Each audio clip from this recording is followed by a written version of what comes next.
In most countries, phone booths are extinct. They stand abandoned in forgotten corners, relics of a world that moved on without looking back. Glass shattered, wires cut, metal frames rusting under indifferent skies, they have become monuments to a technology the modern world quietly buried. Cities erased them without ceremony, replacing them with silent signals carried through invisible air. But in Japan, they are still alive and working. Behind clear panels and green metal frames, a dial tone still waits patiently for someone to lift the receiver. Step into a Tokyo street at night, and you may find one glowing softly beneath fluorescent light, untouched by graffiti, unbroken by neglect. It does not beg for attention, yet it refuses to disappear. Why would a nation so advanced, so digitally connected, preserve a technology the rest of the world abandoned? Why maintain a system that smartphones supposedly rendered obsolete decades ago? The answer is not nostalgia, and it is not decoration. It is something quieter, deeper, woven into the way Japan thinks about risk, memory, and survival. Because when the world deletes what it considers outdated, Japan often asks a different question. What if one day the future fails? Long before smartphones defined connection, Japan faced a different challenge: how to link a rapidly growing society through reliable public communication. As cities expanded and populations concentrated, access to telephones became not a luxury, but a civic necessity. In the early 20th century, public telephones began appearing in urban centers, installed to serve citizens who did not own private lines. These booths were practical structures, designed to provide shared access in an era when household telephones were still limited. As Japan industrialized, transportation networks expanded and business districts intensified, increasing the need for immediate communication across distances. Public phone booths became fixed points in this transformation, offering dependable access in train stations, streets, and commercial areas. Urban growth accelerated after the war, and millions moved into dense metropolitan regions where infrastructure had to evolve quickly. Public telephones multiplied as part of a broader national effort to modernize utilities and strengthen communication systems. The booths were not ornamental additions to city landscapes. They were extensions of national infrastructure planning. Each installation represented an investment in social connectivity, ensuring that communication was available beyond private homes and corporate offices. By the late 20th century, phone booths stood at nearly every major intersection, forming a visible grid of public access across Japan. Their presence symbolized inclusion, allowing students, workers, travelers, and the elderly to connect without personal ownership of technology. This system reflected a broader philosophy embedded in Japanese urban planning. Accessibility should not depend solely on personal wealth. Public telephones ensured that communication remained a shared resource, structured into the fabric of daily life. As skyscrapers rose and bullet trains accelerated the pace of movement, the booth remained grounded and consistent. It became a quiet architectural constant, bridging modern ambition with practical necessity. Long before they became rare elsewhere, Japan's phone booths were already deeply integrated into its urban identity. They were born not from nostalgia, but from the disciplined logic of a nation building connection into the bones of its cities. By the 1980s, Japan's phone booths had reached their peak, standing on nearly every major street and outside train stations across the country. They were no longer rare utilities, but essential fixtures woven into the rhythm of urban and suburban life. Commuters stepped inside between train transfers, students queued after school, and office workers made late calls beneath fluorescent lights. The booth became a predictable refuge in a fast-moving society that relied on punctual coordination and precise communication. During the economic boom of the late 20th century, business culture intensified and mobility increased across cities. Public telephones supported this acceleration, allowing instant contact in an era before mobile phones became widely accessible. Green and gray booths lined sidewalks in Tokyo, Osaka, and regional towns alike, maintained with striking consistency. Their presence signaled reliability, a quiet promise that connection was always within walking distance. At night, illuminated panels glowed against neon skylines, forming small islands of light amid rising skyscrapers. They stood orderly and clean, reflecting a society that valued functionality embedded seamlessly within public space. The 1990s marked the height of their relevance, when millions of calls passed daily through coin-operated receivers. Long before texting or wireless data, coordination depended on these physical stations scattered across the nation. Public trust in the system was implicit and unquestioned, reinforced by stable infrastructure and meticulous maintenance. The booth was not romanticized. It was used repeatedly and efficiently by people navigating work, school, and family life. Even as early mobile devices began to appear, they were expensive and limited in reach. For most citizens, the phone booth remained the most dependable and accessible communication point in everyday life. This period represented more than technological necessity. It marked full integration into Japan's social structure. The golden era of the phone booth was defined by saturation, utility, and unquestioned relevance within a rapidly modernizing nation. The arrival of mobile phones in the late 1990s marked the beginning of a structural shift in global communication systems. What had once required a fixed public terminal could now be carried discreetly in a pocket. As handset prices dropped and network coverage expanded, personal ownership of communication devices increased rapidly. Convenience shifted from shared infrastructure to individual access, altering how societies interacted with public telephones. In many countries, usage of phone booths declined sharply within a decade of widespread mobile adoption. Municipal governments began reassessing maintenance costs against falling demand, initiating systematic removal programs. Urban planners in cities across North America and Europe classified phone booths as obsolete infrastructure. They were dismantled to reduce upkeep expenses and reclaim sidewalk space for modern development. The cultural narrative also changed, reframing booths as relics of a pre-digital era rather than essential utilities. Public perception increasingly aligned them with nostalgia instead of necessity. By the early 2000s, entire networks of booths had disappeared from major global cities. In some places, only decorative or heritage versions remained, disconnected from active communication systems. The shift represented more than technological progress. It signaled a philosophical move toward exclusive reliance on wireless networks. Redundancy was reduced as societies consolidated communication into privately owned devices. Japan experienced the same surge in mobile adoption, with advanced handset technology gaining popularity quickly. Usage of public phone booths declined there as well, reflecting the global transition toward personal connectivity. Yet while much of the world erased its booths entirely, Japan did not follow that path completely. The collapse in usage did not translate into total removal, setting the stage for a divergence in infrastructure philosophy. Why did the United Kingdom and the United States remove theirs, but Japan didn't? That divergence reveals two different philosophies about progress, infrastructure, and what a nation chooses to preserve when technology advances. In the United Kingdom, thousands of traditional booths were dismantled as mobile networks became dominant and maintenance costs rose. Only selected heritage structures, including the iconic red telephone box, were preserved primarily for cultural symbolism rather than daily utility. Across the United States, removal happened even more aggressively as private telecom models prioritized wireless expansion. Public payphones declined until they became rare fixtures, often left only in isolated rural areas or specific facilities. Both nations treated the booth as outdated infrastructure once personal devices became widespread. Efficiency and cost reduction guided policy decisions, consolidating communication entirely into mobile systems. Japan faced the same technological shift, yet its response differed in scale and intention. Instead of full elimination, authorities reduced numbers strategically while retaining an operational national network. This contrast is not accidental or sentimental. It reflects a deeper divergence in how countries evaluate redundancy within critical communication systems. Where others equated innovation with replacement, Japan calculated resilience alongside modernization. The booth was not seen solely as a declining service, but as a backup node within a broader emergency framework. Removing them would have aligned with global trends and reduced upkeep costs. Retaining them signaled a willingness to maintain infrastructure that may be rarely used, but potentially vital.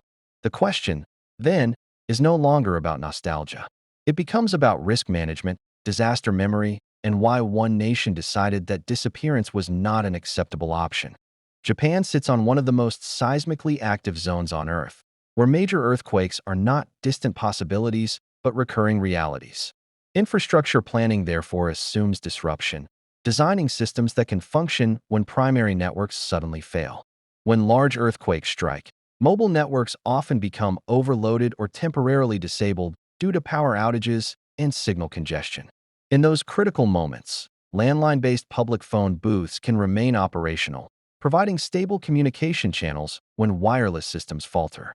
This vulnerability has been demonstrated repeatedly during national emergencies, reinforcing the limits of relying solely on mobile technology.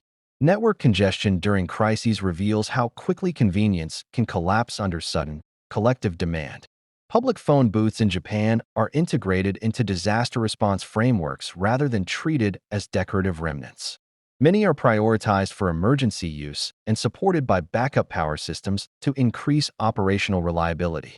Disaster preparedness in Japan is institutionalized through regular drills, infrastructure audits, and long-term resilience planning. Communication redundancy is considered a strategic layer within broader national risk management policies. The decision to retain booths reflects an acceptance that advanced systems can fail under extreme conditions. Instead of eliminating older infrastructure entirely, Japan maintains parallel channels to mitigate single-point collapse. This approach contrasts with nations that removed public payphones after mobile adoption became widespread. Japan's retention strategy demonstrates a calculated balance between modernization and contingency planning. In practical terms, the booth becomes a low-frequency but high-importance asset. Its value is measured not by daily usage statistics, but by performance during rare, high-impact events. Earthquakes alter the definition of necessity. In a country shaped by seismic history, infrastructure survives not because it is trendy, but because it works when everything else stops. Japan's infrastructure philosophy is built on anticipation rather than reaction, assuming that systems will eventually face stress beyond normal limits. Planning, therefore, incorporates layered safeguards designed to preserve function when primary mechanisms fail unexpectedly. Redundancy is not treated as wasteful duplication, but as structural insurance against disruption. Parallel systems are maintained intentionally to prevent single points of collapse during emergencies. This mindset extends beyond telecommunications into transportation, energy distribution, and urban engineering. Critical services are evaluated not only for efficiency, but for survivability under extreme conditions. In communication networks, reliance on a single wireless framework is considered strategically vulnerable. Retaining landline-based public booths introduces an additional operational layer within the national grid. Cost-benefit analysis in this context includes low-probability, high-impact scenarios. Infrastructure that appears underused during normal conditions may prove essential during systemic failure. Policy decisions therefore weigh resilience alongside modernization. Removing older systems entirely could reduce expenses, but it would also eliminate fallback capacity. Japan's approach reflects institutional memory shaped by repeated natural disasters. Historical experience influences contemporary planning standards and risk assessments. The continued maintenance of public phone booths aligns with this broader resilience doctrine. They function as distributed access points embedded across urban and rural environments. Rather than symbolizing technological stagnation, these booths illustrate disciplined contingency planning. Japan builds not only for convenience in stable times, but for continuity when stability disappears. Elderly citizens who grew up with landlines often trust the solid receiver of a public booth more than a touchscreen. For many, the familiar weight of the handset represents clarity, reliability, and a slower rhythm of communication that feels dependable. Some individuals seek privacy in moments when personal conversations should not echo through digital networks. A phone booth offers a temporary acoustic boundary, separating intimate words from algorithmic storage and unseen data trails. Dead batteries remain an ordinary but disruptive reality in a smartphone-dependent society. When screens fade to black in crowded districts, the illuminated booth stands ready as an immediate and functional alternative. Tourists occasionally approach the booths out of curiosity before discovering practical value. Without local SIM cards or stable roaming connections, a coin-operated call can provide direct access to hotels, transport services, or embassies. Business professionals sometimes use booths during network congestion in dense urban zones. Landline connections can bypass overloaded mobile data channels during peak hours or public events. Parents instruct children on how to locate and use public phones as part of safety education. Knowing the position of a nearby booth becomes a simple contingency lesson in self-reliance. In quieter neighborhoods, a booth may serve as reassurance rather than necessity. Its presence signals that communication remains possible even when personal devices fail. During heavy storms or unexpected service interruptions, foot traffic toward booths subtly increases. Usage spikes are modest, yet measurable when digital convenience becomes temporarily unreliable. The people who use them today are not resisting progress, but navigating its limits. Public phone booths endure because certain needs, clarity, backup access, and physical certainty have not disappeared in the smartphone era. At first glance, Japan's phone booths appear to be preserved artifacts, quiet reminders of a pre-digital era that refuses to fade completely. Their orderly presence can feel like cultural nostalgia embedded within the modern skyline. Yet preservation alone does not explain continued maintenance, inspection, and operational readiness across thousands of locations. Symbolism rarely receives systematic funding unless it also serves a measurable function. The booths occupy public space with deliberate positioning rather than sentimental placement. Their distribution aligns with transportation hubs, residential districts, and evacuation planning zones. Cultural memory certainly plays a role in public acceptance of their presence. Generations associate the booth with reliability, routine, and accessible communication. However, emotional familiarity does not fully justify retaining functional landline infrastructure in a wireless age. Strategic planners evaluate these structures through risk assessment frameworks rather than heritage committees alone. In emergency modeling scenarios, communication redundancy reduces vulnerability during cascading failures. A physically wired network operates under different constraints than cellular towers, dependent on power grids and data traffic balance. Thus, the booth stands at the intersection of sentiment and systems engineering. It carries historical resonance while fulfilling contemporary contingency roles.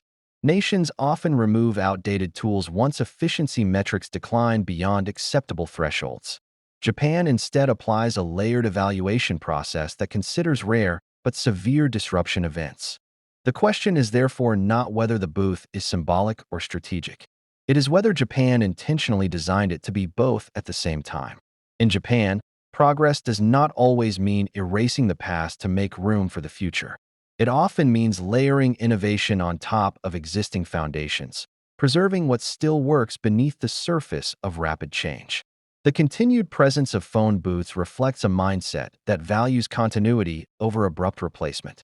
Systems are rarely dismantled completely if they retain potential utility under extreme conditions. This philosophy emerges from a national relationship with uncertainty shaped by geography and history. Living with recurring natural disruption cultivates caution towards single-channel dependence. Efficiency is balanced with resilience in long-term infrastructure planning. What appears redundant during calm periods may become essential during instability. The booth therefore represents more than a communication device. It embodies an institutional preference for preparedness embedded quietly within public space. Japan's urban landscape reveals a pattern of visible order supported by invisible safeguards. Backup systems often exist alongside primary networks, integrated without dramatic announcement. Rather than treating technological advancement as linear replacement, Japan often adopts parallel integration. Older frameworks are maintained selectively while new systems expand above them. This layered approach reduces vulnerability created by over-reliance on a single platform. Diversity within infrastructure functions as strategic insulation against systemic shock. Phone booths illustrate a disciplined patience toward obsolescence. Removal is not automatic. Evaluation considers long-term societal risk. The philosophy is understated but consistent. Stability requires foresight beyond immediate convenience. In this context, The booth is not an anachronism, but a statement. It signals that modernity in Japan is engineered with memory, caution, and structural humility. In most countries, phone booths faded into memory, removed quietly as smartphones reshaped communication habits. Streets that once echoed with dial tones now carry only invisible signals moving silently through the air.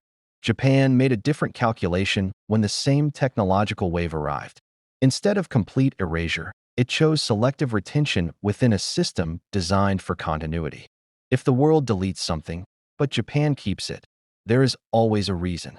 That reason often lies beneath the surface, embedded in risk assessment rather than public sentiment. What appears outdated can function as strategic redundancy inside a layered infrastructure model. Utility is sometimes defined by rare moments of crisis rather than everyday convenience. The phone booth, therefore, becomes a lens into national decision-making frameworks. It reflects a preference for resilience that coexists with technological advancement. This approach reveals a disciplined patience toward modernization. Progress is measured not only by speed of adoption, but by stability under pressure. Such details carry intellectual depth beyond their modest physical presence. A small glass structure on a sidewalk can embody decades of planning philosophy. If this perspective reshaped how you view Japan's urban landscape, consider what other quiet systems may carry hidden logic. Like, subscribe, and share your thoughts as we continue exploring what the surface often conceals.